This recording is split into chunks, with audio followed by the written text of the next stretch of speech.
Hey everyone, my name is Andrew, and I'll be giving a presentation on my game, Ghostlore. I would like to thank Gwen and Cheryl from the Singapore Games Guild for kindly inviting me down to talk a bit about this game that I'm making. So what is Ghostlore? Ghostlore is a fantasy action RPG that is inspired by Singapore and Southeast Asia. Now, what do I mean by this? So what I have done is I've actually prepared for you a short video, so hopefully it plays. And if you live in Singapore, hopefully you might see certain things in there and hear certain things in there which will be familiar to you lah. So without further ado, let's just play the video.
Before I begin, I'd like to thank two of my close collaborators, Ads and Kelly.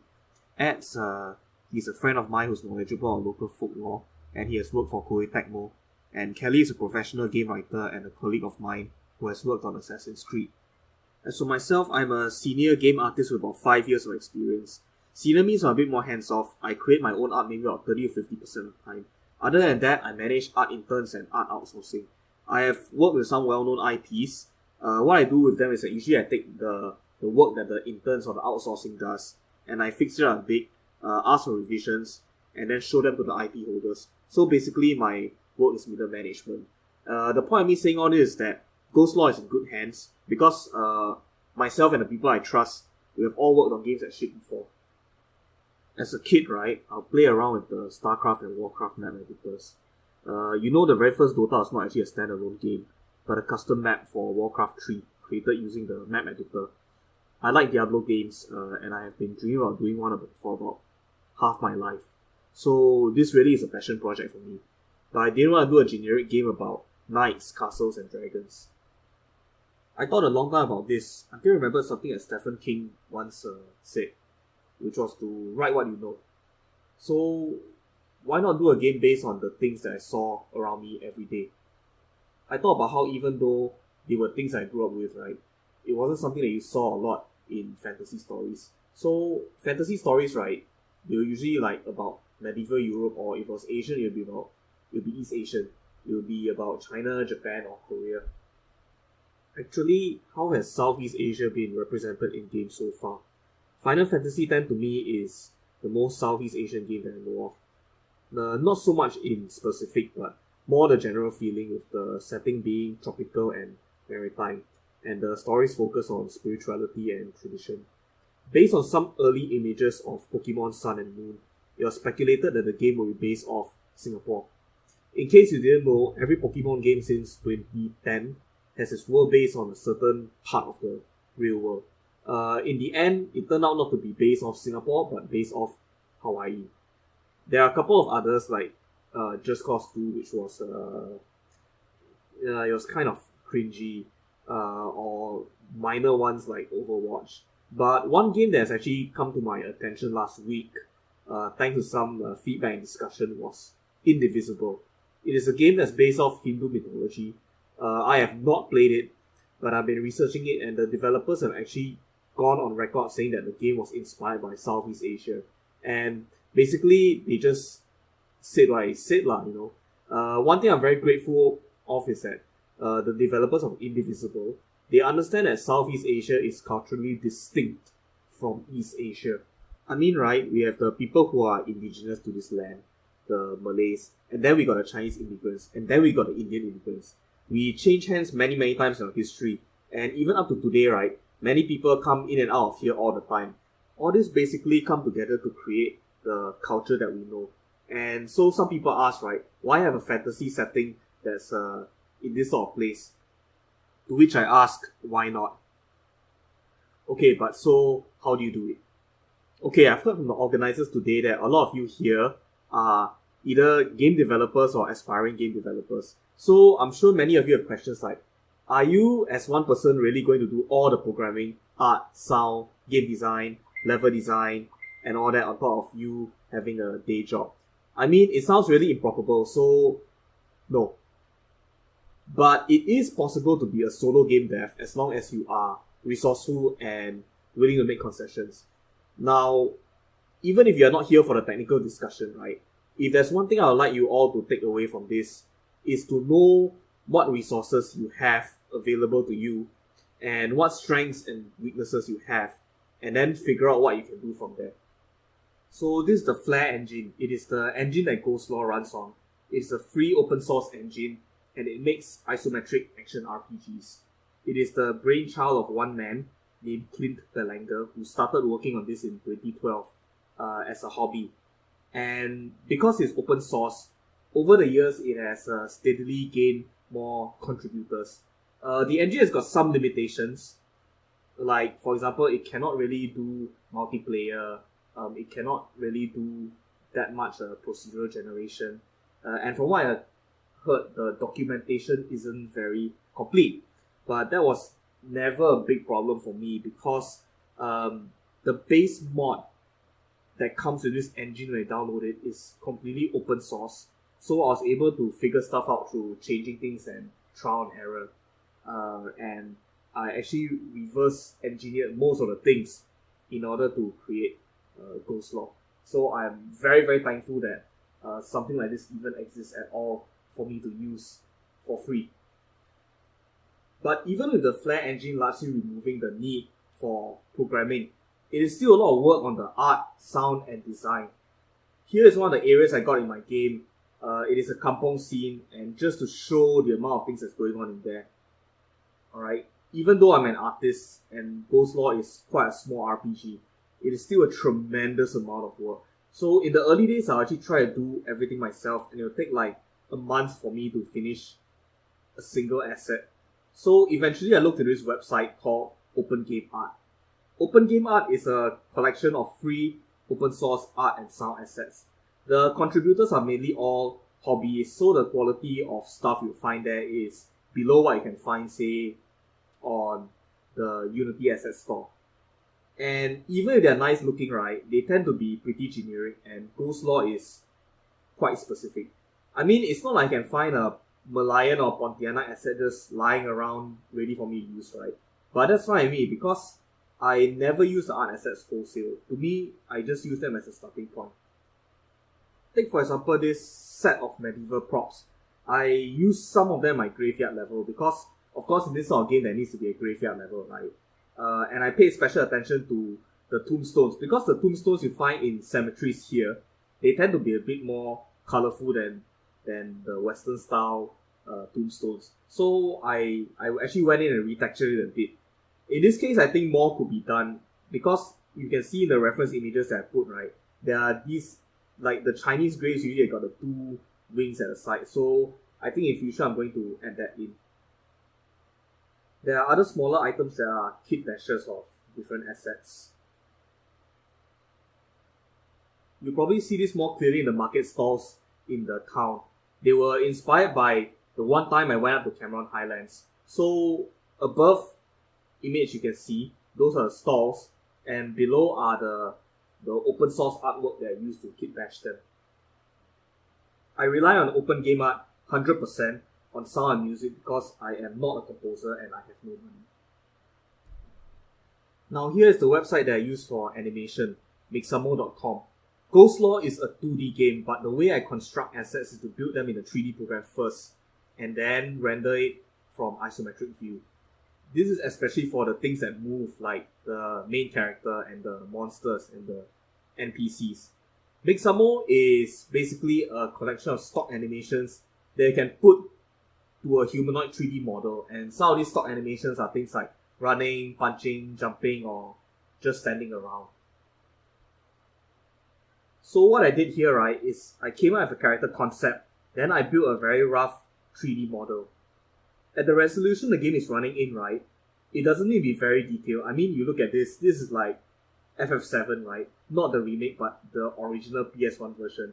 Then I put the Mixamo animations to it, and then after that I render it out as a 2D sprite sheet. So this is the Kuikia, also known as the Toyo. It is a monster in Malay folklore, and it's a little bit like a goblin or an imp, in that both of them are small green creatures, but the similarity ends about there because Toyo, right, is basically an undead baby or toddler, which is quite a gruesome thing lah. So what I did was that I actually found a free goblin model from OpenGameArt, and I took the 3D model and I added a bit of my own things to it. Like I gave it a bit of a mohawk and spikes and leather, so it's a bit of artistic license there. But mainly when I did it, I was thinking about the Michael Jackson music video, Thriller, the one with all the zombies and that kind of thing lah. So, and again, the default animation for the goblin was like a hop, as you can see, which to me was a bit too lively and didn't look undead enough. So I went to make some more to get a custom animation for it. Like they got some zombie walk cycles and run cycles on there. So basically what I did was I took it from Mixamo and I put it in this model, and that was how the Toyo or the Kukia was created for my game lah. Yeah. So I've said all that I want to say. We've come to the end of our presentation. Thank you all for joining me tonight. Thank you also to the event organizers for hosting this event and having me on for it lah. If you have any questions, I will be hanging around, so you can type in a chat or later in Discord, anytime lah basically. I will also post a link to the social media that I have for Ghostlore, Twitter and Facebook, into the chat, so you can support it by giving a like, a follow, share the stuff that I put out on there if you like what you see lah. So once again, thank you so much. Of the game. So I'm going to put a link in the chat right now, okay? Thanks, Andrew. Okay. And then while people are playing, or if you have any questions, right, just feel free to post it in the chat. Yeah, if there's anything wrong, like the game cannot run anything, yeah, also just let me know lah. Yeah. So y'all don't share the link outside, No lah, it's okay lah. You can share outside one lah. Yeah. But anyway, yeah, Cheryl, Gwen, thank you so much for having me on this talk. So now it's a free session. I'll basically be taking questions from you guys. So yeah, and I hope you guys can play the game for a bit, give feedback, that kind of thing. Yeah.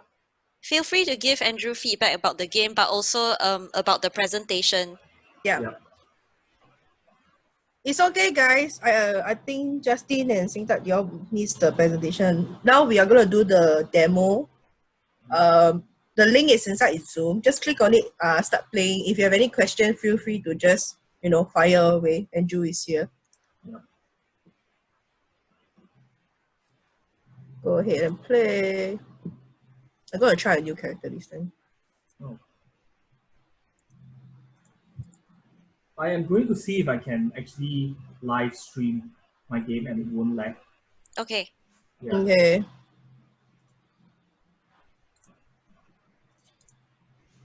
Should I run it through OBS or not? Sorry. Should I run it through OBS? You can, I guess. Yeah. I never done that before, so I'm not very sure. So. Is there a way to full screen this thing? Sorry, I'm sorry that isn't any way to full screen it. Yeah, but what you can do is that you can do the is it control mouse wheel up and down? Yeah, that's the only way to get it, I guess. Your resolution is just gonna mess with my screen resolution. Yeah, sorry about that. There's no way for me to full screen it. This is what I mean by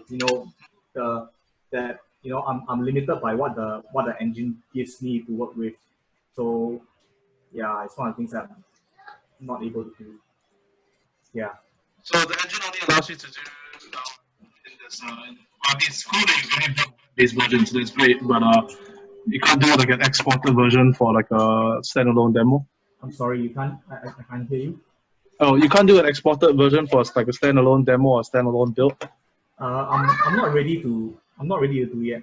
Okay, Alvin says that does it work for Mac? Somehow it doesn't work with WASD. Okay, sometimes right you have to click the black border and then the WASD would work. I put that in the known issues list right now. Okay, you got it? Okay, that's great. That's great. Yeah. Yeah, Mama Shop. It's cool.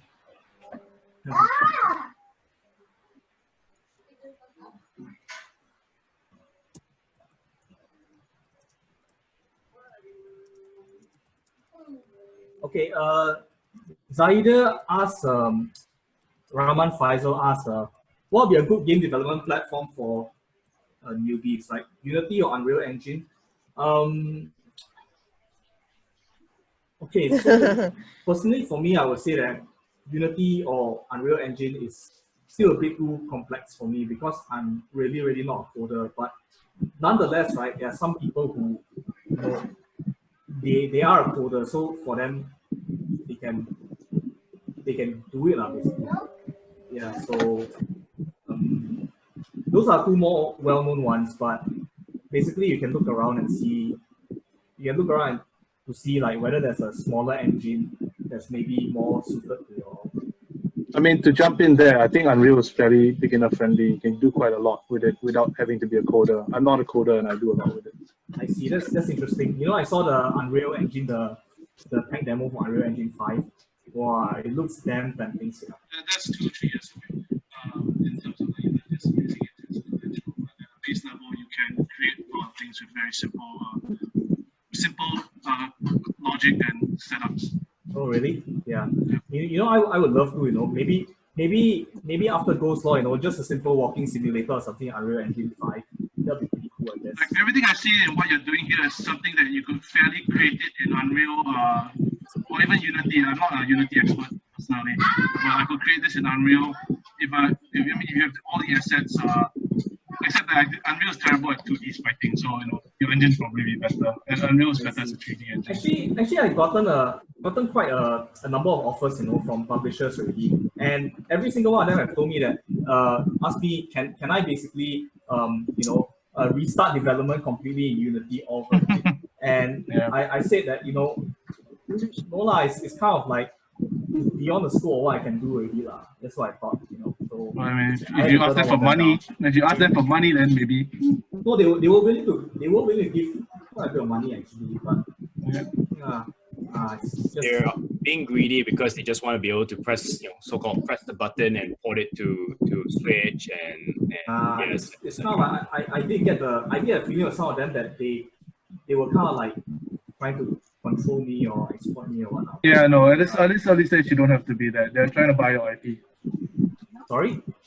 They're trying to buy your IP. Yeah, They want yeah. to own the IP, so you don't have to do any of that. But I wouldn't even venture that they're going that far. Sorry to interrupt, but I mean, speaking as a publisher myself, I think they just want to maximize their ability to exploit. I say this in the most neutral way possible: exploit and maximize the exposure of your game to all the platforms. engine choice is sort of a key distinction early in the project to understand like where you're going to go with or how scalable you're going to make your game. Okay, right from the start, they're not very scalable.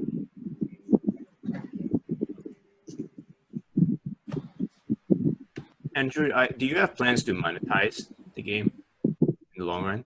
Actually, the thing is that initially there was no plans, but the thing is that everybody is asking me. So it's kind of like I've been considering, but at the same time, it's still very attractive to make the game remain free. So it's probably going to be, if I do, it's probably going to be along the lines of some sort of crowdsourcing or something, crowdfunding or something like that. I mean, no, crowdfunding is to fund the development, but I mean, like, do you have plans to eventually ship the final version and sell that as a at a fixed price? So right now, no. I mean, I mean, for me, I would say in your position, just if you're not sure what that roadmap looks like, definitely it's just do what is within your means, like. It's while it's perfectly okay to talk to all these publishers and interested parties, you don't feel like you have to bend to accede to their whatever demands they're asking. I mean, if they look at you and call you crazy and say, "Hey, you don't like money, man," or whatever, it's like, if it doesn't fit your plan, you as a developer, I mean, this is also something for everyone else to know as well. You have every right to say that's not part of my plan. Thank you for your interest. Yeah. Thanks a lot for the advice. So what is your plan? Like, is this still going to remain sort of a passion project that you chip away every sort of? Leo, we're having a problem hearing you. Your mic is a bit soft. Yeah, sorry. So what is your plan? Is this still remaining a passion project that you're just going to slowly chip away on, or do you actually have an ambition or roadmap for this? It's a passion project I'm slowly going to chip away on. Yeah. Andrew. Yeah. Someone is asking how large is the game world, just to get an idea. Just to get an idea. Okay. Right now, what you're playing is basically one mission, one quest, right? And there's planned to be a total of 10. So 10 levels, is it? Yeah, 10 levels. 10 levels. Yeah. As big as the current quest that they are playing right now. Yes. 10 of those. Okay. Yes. Does that answer your question, Hui Chen?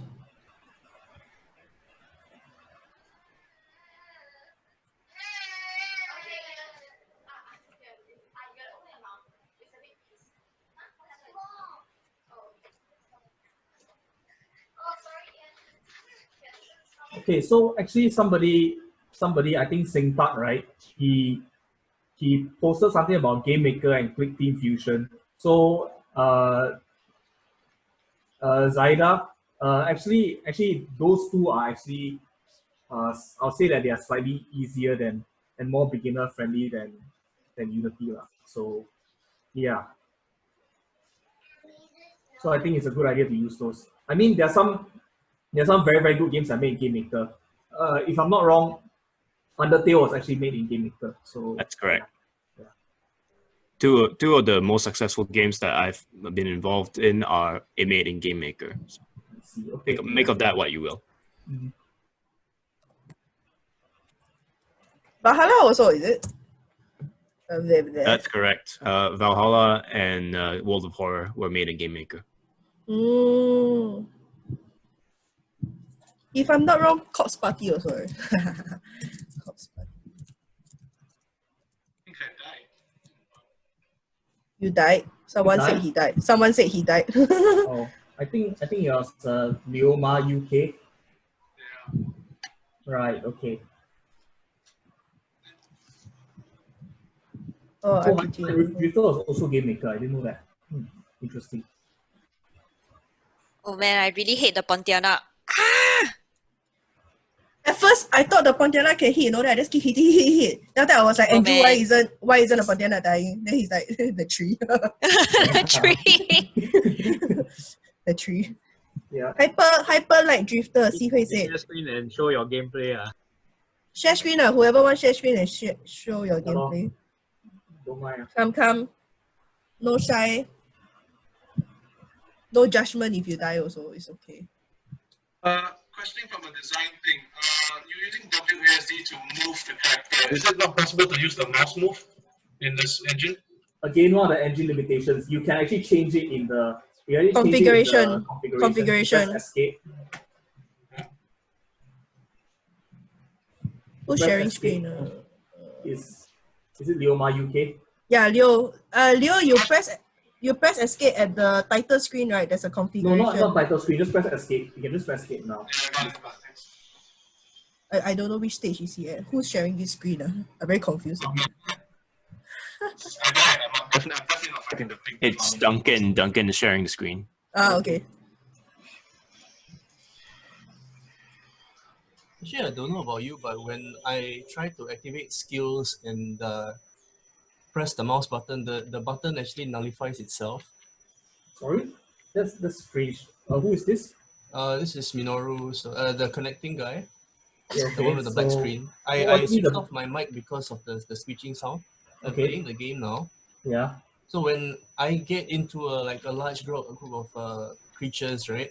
Yeah. And I try to activate the skills together with the mouse, either one will fail. Not sure whether that's just me. Activate the skills together with the mouse. How do you do that?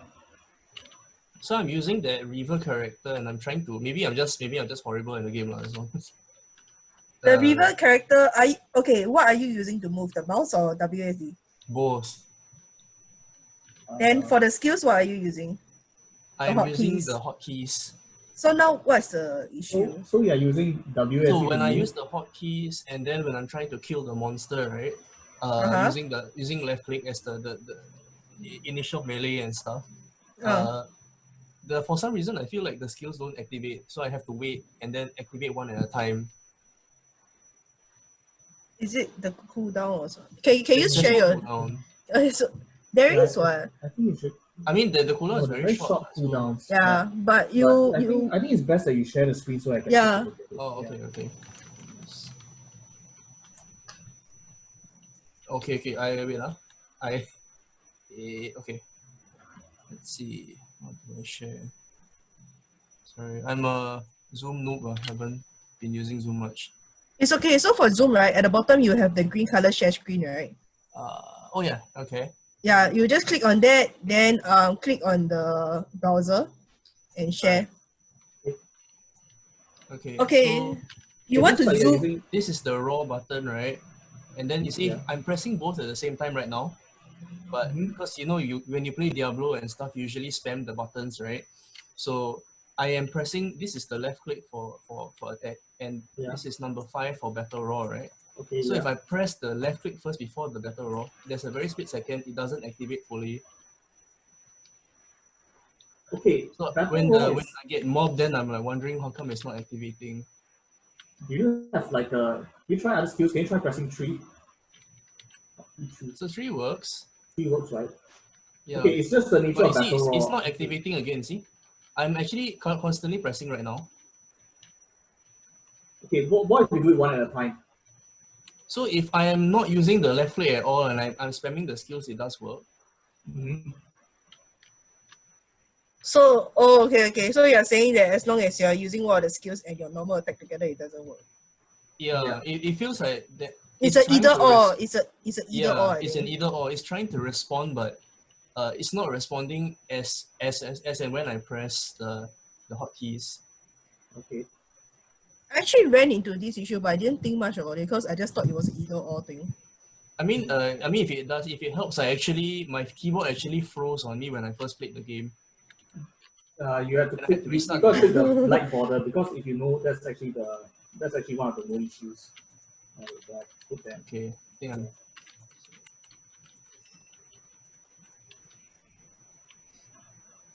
Yeah. So I think that was the issue that I was facing.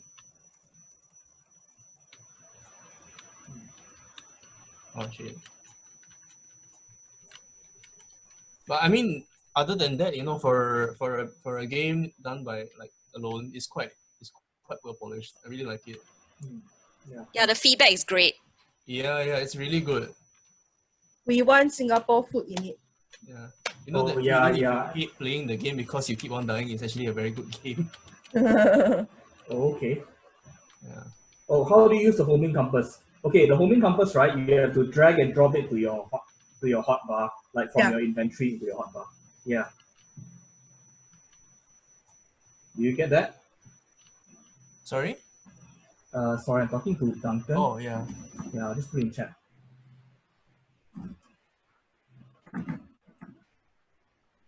Okay, yeah, he got it. Drag into Okay, inventory. then you drag it to one of the hotkeys, right? So press the corresponding hotkey. Yeah, you should be back. Yeah, Andrew, you need to have the tutorial. Yeah. Yeah, like the beginning part, Si Hui also mentioned the same thing I did. The like at the seaport, you don't know where to the go boat, to. Yeah. Yeah, so should at least have like an exclamation mark so people know. Yeah. Yeah. Think about that. Yeah, transported back home, okay. It took me 5 minutes to get to the docks. That's exactly. See, Andrew, I told you, I was like smashing things around because I didn't know where to go. Okay, I'll be taking some notes on some of the things. Okay, so the first one is the people get lost. Let's see what. Bye, Jolene. She gotta go. I mean, I will speak a little bit as a designer, but I think it's like, I mean, you as a lone project, again, it's impressive. It really is. You've done a lot of things. I mean, coming from our background, but when you're going to get a lot of feedback like that, I think it's important to like identify what is it you want to do, and what is it you want whenever you're playtesting this, what kind of feedback you're looking for, and then addressing those concerns more specifically rather than a catch-all. Because I will tell you that the feedback for me is not the best thing, but I don't think it's the thing that you need to be working on. But again, I don't know what your roadmap and your ambitions are, so it's harder to comment on that specifically, you know. But it's good to have a plan in terms of what you want your design experience to be, and then like work towards those when you like show it off like Gwen and other people, you know, or developers or publishers especially. Okay. Yeah. Sorry that came off like, you know. No, it's okay. It's okay. Some pretty experienced people here, I guess. So yeah. It's a safe space. It's a safe space. Yeah. So I mean, I'm the least indie person probably in the room, so you know, I'm always impressed when you guys get to. Like, I mean, I can share if you. You mentioned a lot about roadmap, so I can share with you some stuff that I'm planning to do, but I'm not sure whether it's what you would call a roadmap. No, I mean, I don't have to know. I just like I don't personally. I don't have to know. Like, it is your project. I'm not. Okay. I'm only here to comment. Like you know, I like to see these things, but I'm not only here to comment on how you guys and how you think about it, but less about like influencing your creative direction or work direction. I'm a pretty collaborative guy, lah. So for me, I'm quite open to things like feedback, and if players really want to see something, you know, I'll try my best to implement it. But like I mentioned, it's just that the limitations are more on like I'm limited to what the engine can do. That's all. Yeah. Okay, we have a question from Jason Wang. He's saying that since it's a passion project, how concerned are you with the accessibility of the narrative or lore for foreign players? Not very concerned. Yeah, not very concerned. So it's one of the good things about doing a passion project and this kind of thing. I just need to entertain myself first and foremost. You know. You enjoy making it, right? Yeah. But currently I don't think so lah. Mainly because like I said, right, I have a professional writer who's kind of like involved in the project and invested in it.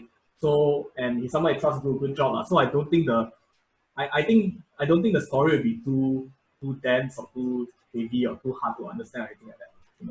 we discuss a lot about how we can, how we can simplify things, not just for the audience, but also for the sake of scoping the project. Okay. Andrew, you're talking about Kelly, right? Yeah. Okay. So Kelly did most of the narrative, is it? Yeah, the text is, I mean, the dialogue text, yeah, is him. It's done by him. Okay. Yeah. Was it hard for him to pick up on like the Asian folklore and Southeast Asian folklore and stuff? Okay, not to knock on him. I don't think it's here, but it's kind of been it's a bit of a concern for me.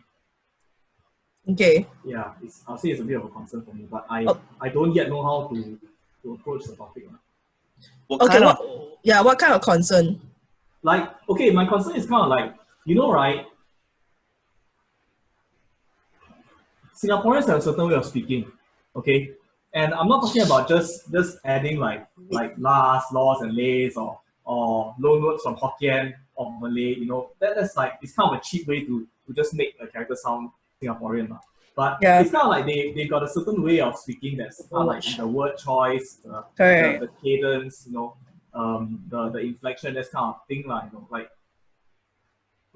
I see in a lot of local English productions, or for that matter local Singaporean novels as well. And the characters, right, when they talk, right, they sound like they are from like either the US or the UK, right?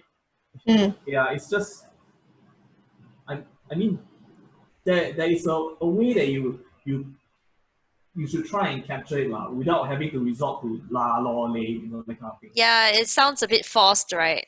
Yeah. So if that's the concern I have, I do not know how to, I don't know how to get this across to him. Yeah, currently, there are. I think personally that this is an ongoing issue that a lot of creatives are trying to Singaporean creatives are trying to address, because on the one hand, you have, as you correctly pointed out, you have your Crazy Rich Asians type of thing where the so-called Singaporeans are basically Angmos, and on the other, you have really true blue Singaporean projects that end up being a bit impenetrable to an international audience, which is I think where Leo's question was kind of coming from, in the sense that Andrew, I think because if you're not having the straight up ambition of trying to market this to a international audience, you don't necessarily have to worry too much about it. And I think Kelly, what is plausible is that you can have a dialogue with Kelly about just like deciding who your audience are, and then from there you'll decide whether you want to grant the characters and the narrative a more naturally Singaporean voice, or whether you need to make concessions to make them make the characters have what we as Singaporeans recognize. We recognize ourselves in the characters, but they're not necessarily impenetrable and unrelatable to the international audience. Because because ultimately there's obviously a Singaporean on the multiple Singaporeans on the project, I don't think it will go wayward, unlike Echo. Okay. Well, shock. In a way, I kind of have to rely on him, okay? Because you see, right? Again, I'm not a writer, you see. So, and the thing is that one thing I do read a bit online, okay? And one thing they say about writing, right, is that voice, right, is one of the hardest things to nail down, that even experienced writers have got problems with. So yeah, it's a bit of a, right now I'm just going like I just read through Kelly's dialogue and I tell him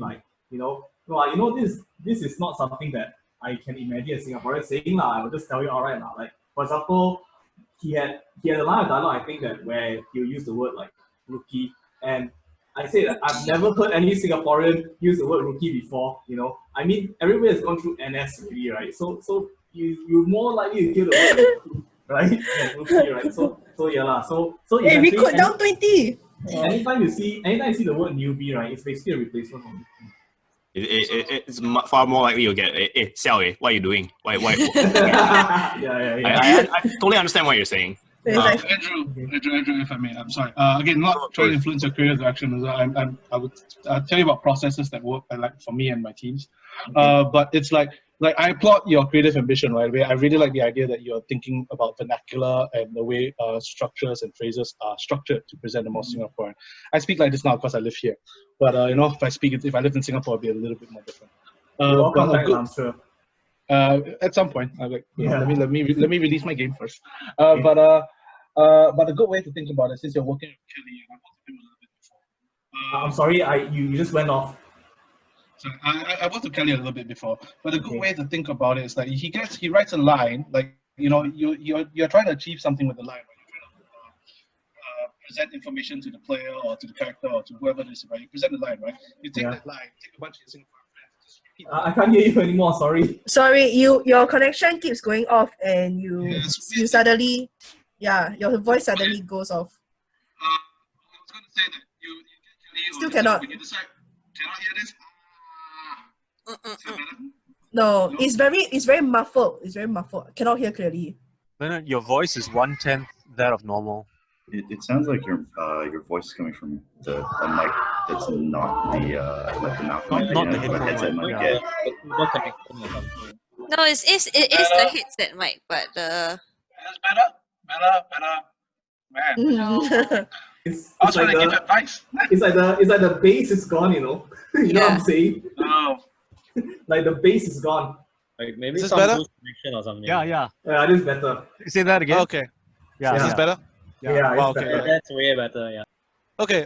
Anyway, man, this totally undercuts what I was trying to say.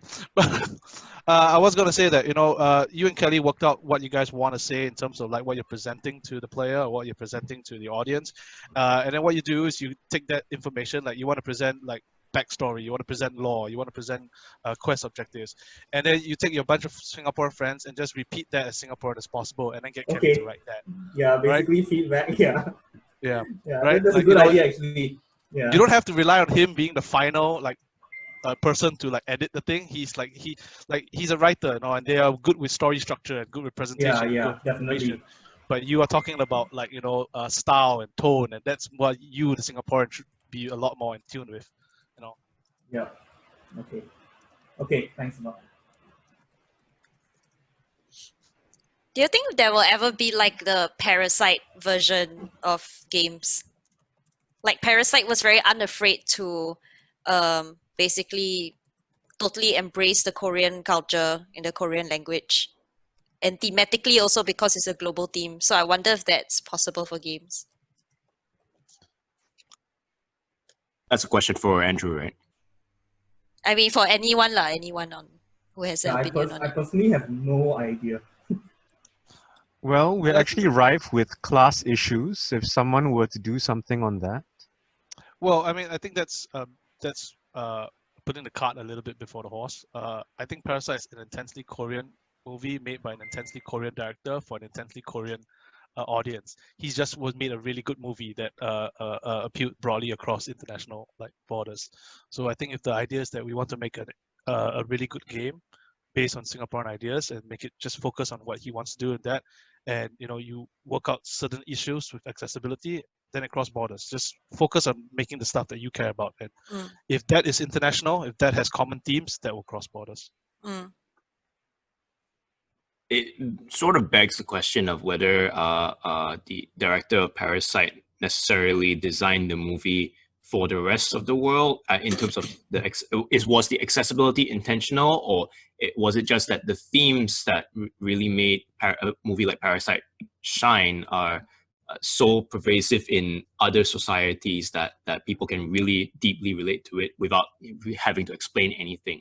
Because I suspect the latter, more honestly, because as I was studying Parasite, there's so many little details about Korean culture that I'm not aware of, but people just write essays, you can write tons of volumes about it, right? For sure. So it's I mean, I personally believe that there's a lot of global international themes that you can work off on. It's just about finding the specificity in that, to give you the tone and style, but the structure of it is always international.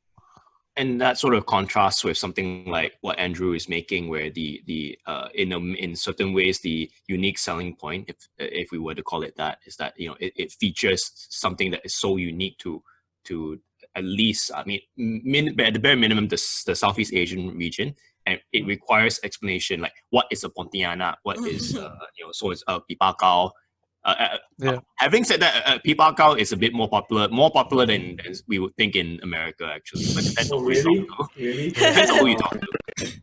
I mean, this often gets this. I mean, can't review too much, but this is a conversation I often have with a lot of creatives here. It's basically like a Pontianak. You find a common theme, and what a Pontianak is. It's a Southeast Asian version of a vampire or a soul stealer, right? So you just have to present that information similarly, like not necessarily like describe the Pontianak, but say what it does and what it does. Those themes are at least universal. The Pontianak word is specific, but the theme of what a Pontianak is and how it came to be, that's a bit more universal across the board. No one had a problem playing The Witcher 3, and that's incredibly specific to Polish culture. Actually, I kind of wish somebody would do a Southeast Asian Witcher. So Southeast Asian Witcher. Yeah. Yeah. Gwen, can you find $50 million? Pluck it out from. IMDA. Brian's the publisher, right? Can you find $50 million? I'll build you a team. IMDA. They do already War of the Masik. Huh? War of the Masik? Aisha, what are you saying? War of the Masik. Oh, I think it's talking about that last time somebody tried to do like a Singaporean MMO or something like that. I still remember War of the Masik, yeah. Who here actually knows what Word of Temasek is besides Aisha and myself and Leo? It's supposed to show how old we I are. actually have vague memories of that still. Yeah, that just shows how old we are. Wait, I'm block out the memory. searching this shit, man. War of the Can I Masik. rename my game to War of the Masik? Okay, now you got me curious. So Actually, you know what? If you had Swol Nila Utama as a character, Oh yeah, actually you should, You yeah. better add into the SGGA games database. He's riding a Merlion into battle, he has to be. Oh yeah, that's right. Don, this is where I err on erasing the sins of our past. So Nila Utama, yes. Nila Utama, Solayan Alamat. How does the song go? Nila Utama, Solayan Alamat. Shit. Oh shit, somebody posted that. Oh wow, okay. What's that? The War of the Masik trailer. I heard of it, but I did not actually see it. Wow, okay.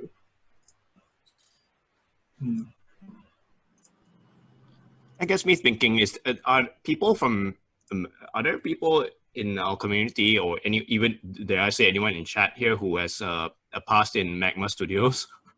They are the ones who made War of the Masik. Yeah.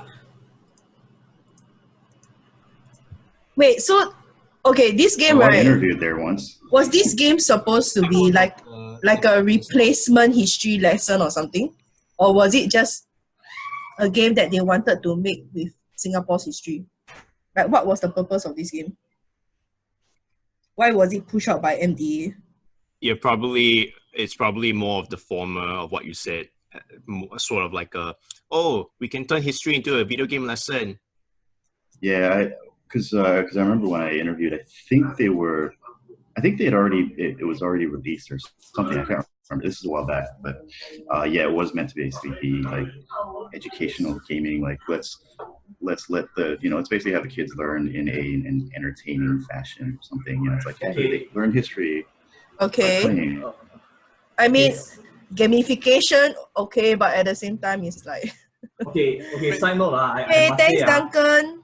Thanks, I must Duncan. say, this is why I'm actually a bit hesitant to approach, like say IMDA or the Singapore government for any sort of funding, because I suspect they might want to make me turn my game into like, Singapore is great.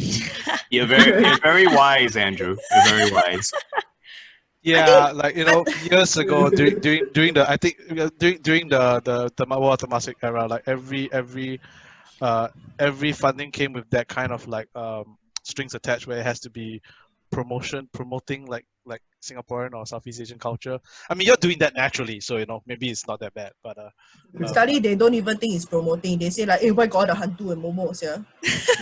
that is the thing. That is possible. Yeah. But For using Don to say something. but using Don using the Merlion, right? Is there any issue like those kind of landmarks in a game? Are there any issues in those kind of situation? Don? I think he AFK. Oh, no, he's here. Yeah, asking the wrong person. Uh, I mean, as I think people know that I'm also in the public service, so I'll say this more from a personal capacity, just to be disclaimer first, lah. Okay, but I believe some of these trademarks, you have to actually check with like STB and things like that for some clearance. Certain things like the Merlion and I don't have clarity on what are the specifics. But I know sometimes it's a very blur line between whether you consult IMDA or STB, right? Because I know there are some games that use certain landmarks that is visibly Singapore, right? Best to consult like IMDA. I mean, generally IMDA is more of the gatekeeper when it comes to media content, right? Because they're both the regulator and the industry developer, right? So I think from there they'll help to navigate better, some of these type of queries. Haskell pasted a very interesting link. So it's from STB lah. Oh, okay. Yeah, about getting applying to STB for permission to use the Merlion.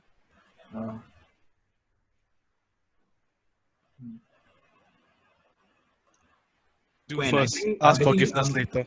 I'm looking at it now. So yeah, just give me a bit. So I hope you guys can talk without me for a while.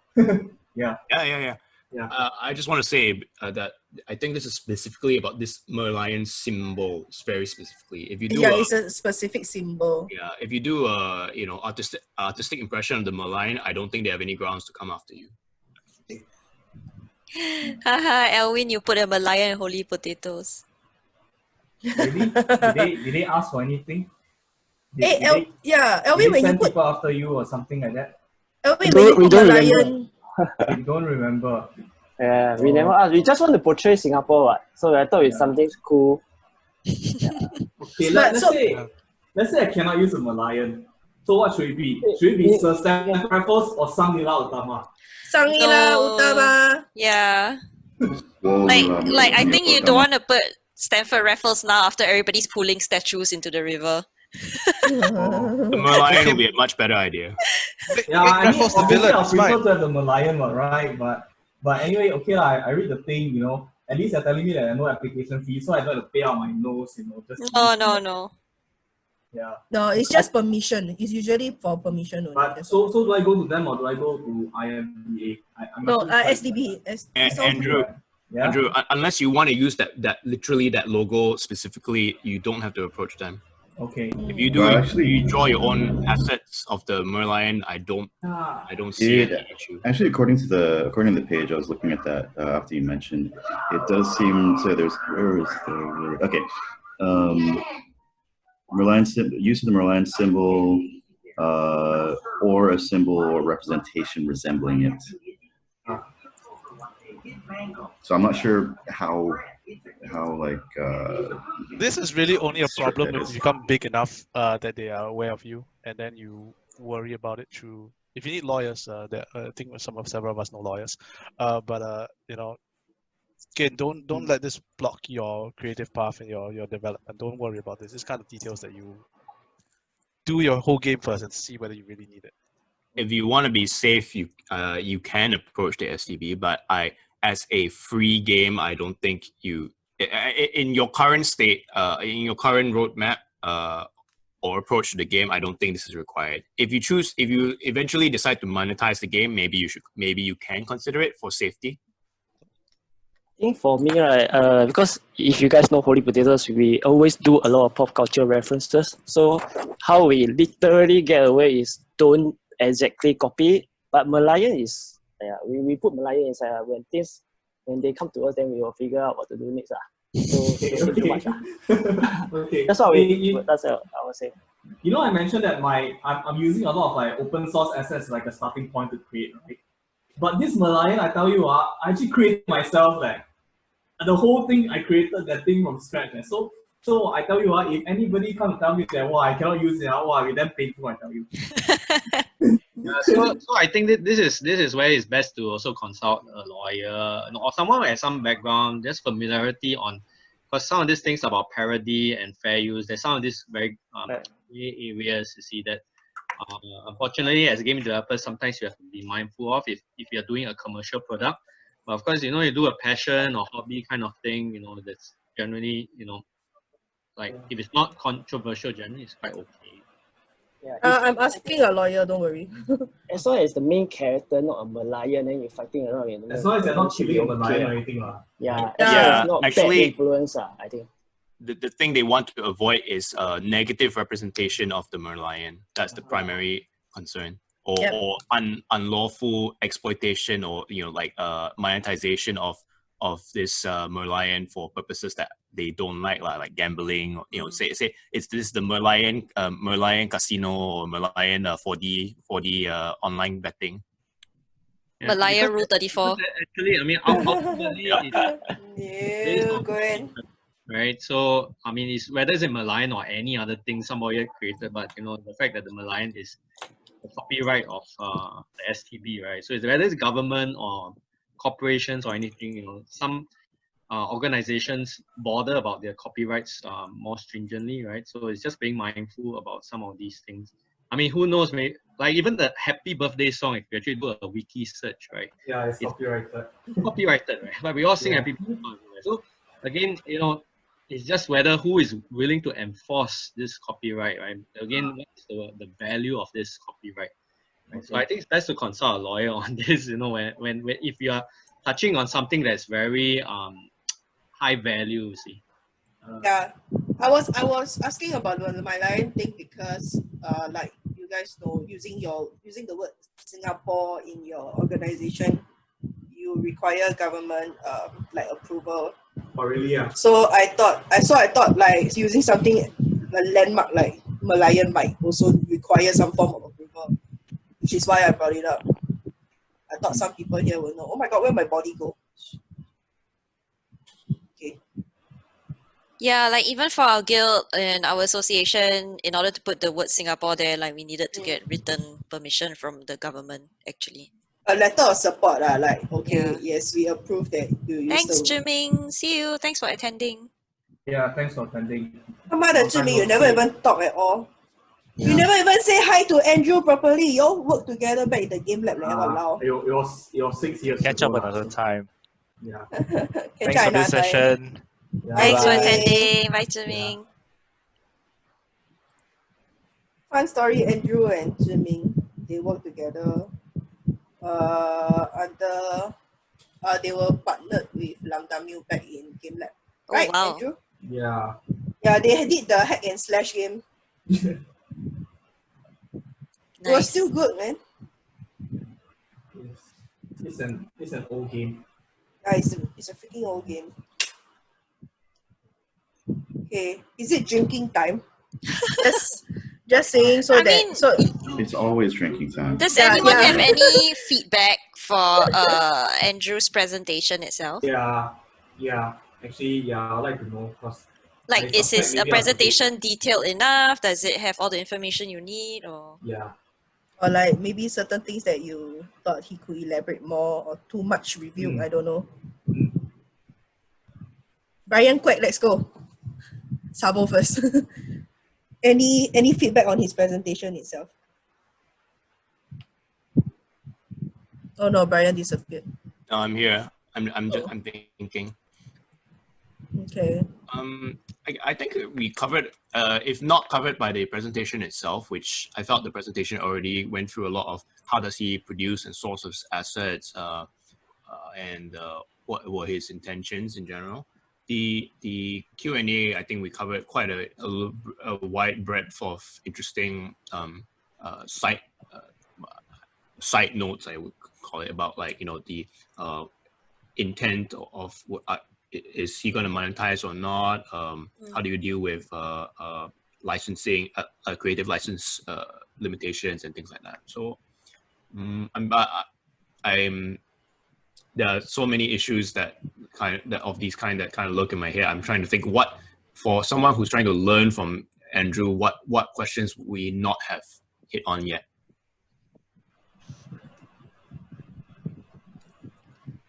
Zahida has a comment about how hearing more about the gameplay about planning and designing of gameplay mechanics. Gameplay mechanics. All right. So for the gameplay mechanics, right? So basically the Flare engine, right? It comes with a basic set of gameplay mechanics, and initially I did not want to use that. Okay. Initially I did not want to just be so uncreative and just use the out of the box mechanics. So what I did was that I actually tried to make one version that played a little bit more like a Souls-like. That's actually where the dodge roll comes from, and where you really had to, the enemies actually properly telegraph their skills. They really had to, they really had to dodge and try and avoid them, So, but the thing is that I actually did a round of feedback with with other people, and what they told me was that it wasn't working at all because the engine, right, was just not suited for that sort of gameplay. It's not responsive enough. It's not fast enough, So the thing is that eventually I started taking things out until it more closely resembled the ones that you can find in the Flare engine. But that being said, it's not completely the combat that's found in the Flare engine, because I think a lot of people mentioned that the feedback feels really great, the hit stop and all that kind of thing. But the thing is that I'm proud to say all that actually came from me, because if you go and look in the actual Flare engine, right, the responsiveness is just not there, the feedback is just not there, the juiciness is just not there. All those things that I added, on top of it, like the enemies flashing white, that there's a bit of a hit stop, the hit particle effects, those are done by me basically. Yeah, so does that answer your question? Zahidu? Hi. Thanks. That's a nice answer. And your game seems reflexive enough, actually. So I like the gameplay. I'm playing on the browser from my Mac, and it seems nice. Yeah. I'm really glad. I'm really glad you like it. Yeah.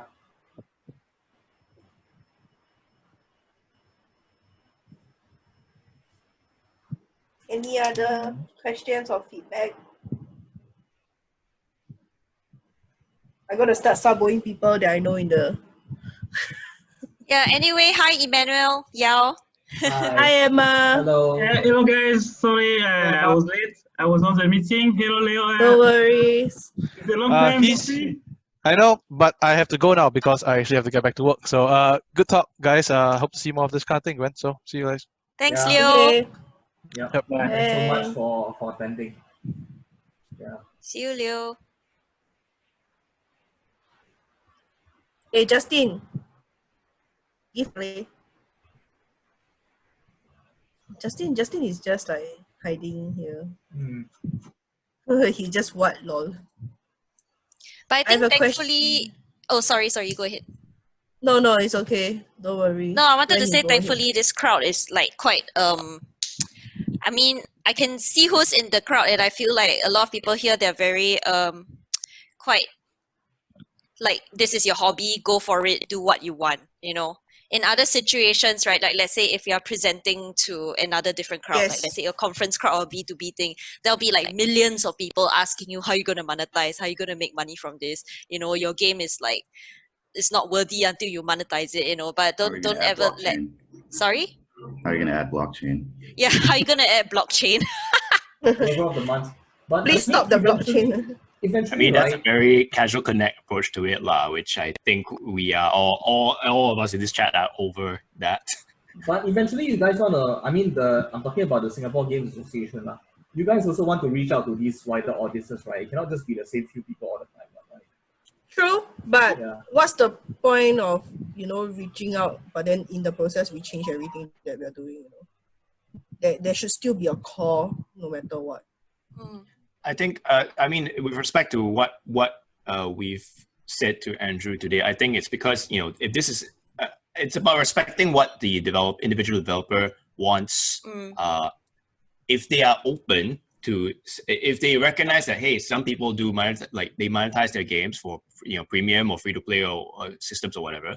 And if they express an interest in that, our job is to empower them with that information or guide them towards the right direction. But if in the case of Andrew, if your desire is to do it, keep it as a passion project, who are the people to force you to get out of what you want? Honestly, like to me, like the fact that Andrew said it's like he's pretty much devoted to having it being a passion project, and he's not really interested in monetizing. I say like that's badass, man. Yeah, that's really brave. Because like there have been some horror stories of like developers, like they go out and they have this passion project and dream, and like you have some douchebags that just come across and tell them like, yeah, this game is not worth playing because like you can't make money from it, that kind of thing. Honestly, I would say, sorry, if you finish first. No, you go ahead. I'm done. Yeah. Oh, okay. Honestly, I would say it's more lucky than brave, I would say. Like I mean, I'm lucky to kind of like, I mean, my financial situation is that I still have a job. That's one thing. Another thing is that I'm not exactly just one accident away from complete financial ruin, you see. And the truth of the matter is that I feel that not everybody has the same opportunity, you know what I mean? Yeah. So actually one thing I'm thinking of is that if possible, you hear because of the COVID-19 situation and all kind of thing, right? Like people are like from the F&B industry, the national heritage, this kind of thing. I mean the tourism industry, they're all just like they're kind of like losing their jobs and everything, right? And the industry is like it's just going in free fall, right? So I do not know about this, but I just run this idea by you guys. What if I did something like a like a fundraiser? Because you see, Ghostlore, right? It relies so much on these things like our heritage. It relies a lot on like I'm going to showcase our food and things like that. What if I did something like I do a fundraiser for the game, like people who donated or something like that, I can put their name somewhere in the credits or make NPCs based off that or something like that, and then the money goes to some place that actually supports all these F&B outlets or this heritage. What do you guys think of that? I think it's totally worth doing. I mean, if you manage to drum up enough hype for your game and like makes people find it worthwhile to like, let's say, give maybe $10 or $15 to have an NPC, to be an NPC in your game, I think it's cool, honestly. Yeah. And If I I think might- that sorry, please. Sorry. Gwen, please go ahead before I add my point. Yeah, and there are definitely many ways that like games can add so much more, right, to what's going on, especially during the current affair. And you're seeing how like the Black Lives Matter thing managed to raise like millions of dollars, right, more so than corporations. And I feel like as game developers, it's great that we are venturing into how we can further help society using our games. Yeah, Brian? Yeah, just to talk about adding the idea that you want to help society. I mean, I think there are actually some schemes where you can donate money to certain F&B establishments, and then those restaurants will donate the meals to like the hospitals where like people in the healthcare workers on the front line, COVID-19 front lines are need these meals because they're going they really need a break lah. They don't have much they have no time to do anything or to rest, so a good meal is just imagine if I was in healthcare and all that, I totally would not be able to do this if I was working in healthcare. Yeah. So yeah, I mean you can sort of frame it in a way where you say I want to donate, I want to raise these funds, donate the money to the restaurants, and push on those meals to the healthcare. Yeah. So yeah, you might want to tie up with like a established NGO so that there's a lot more credibility and organization. Like for us, I think for SGGA, a couple of months ago, we actually had a fundraiser for migrant workers through the giving.sg platform. So that one, we tied up with Transient Workers Council. So it was about, it was just raising funds directly for this organization that we trust to disperse it, and 100% goes to them. So I think if you use these platforms, it will really streamline your efforts quite a bit. Yeah, I guess so. That would be good. But you mentioned something about like if you have the sort of like reach or sort of traction, but unfortunately, I'll say that Ghostlore probably does not have the reach and attraction. So yeah, okay, yeah, I think Ghostlore has that traction. Okay. Yeah, I mean, like, have you posted it on the Reddit yet, like SG Reddit? I posted it once. I posted a thread once on Reddit, and since the demo's out, I think tomorrow I might post again to just get feedback from those people. Yeah.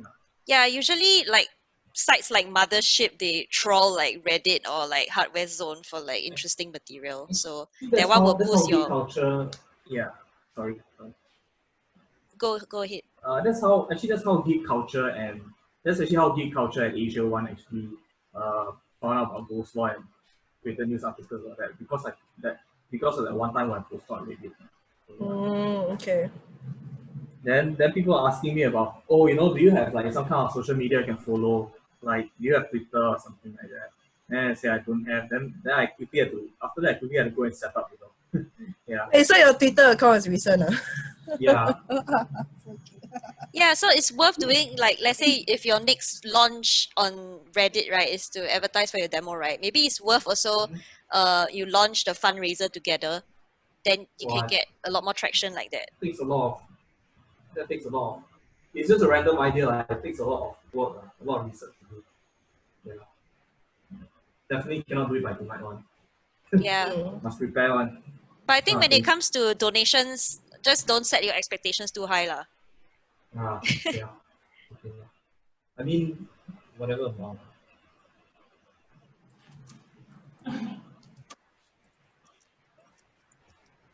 Yeah. Are there any more questions from anyone?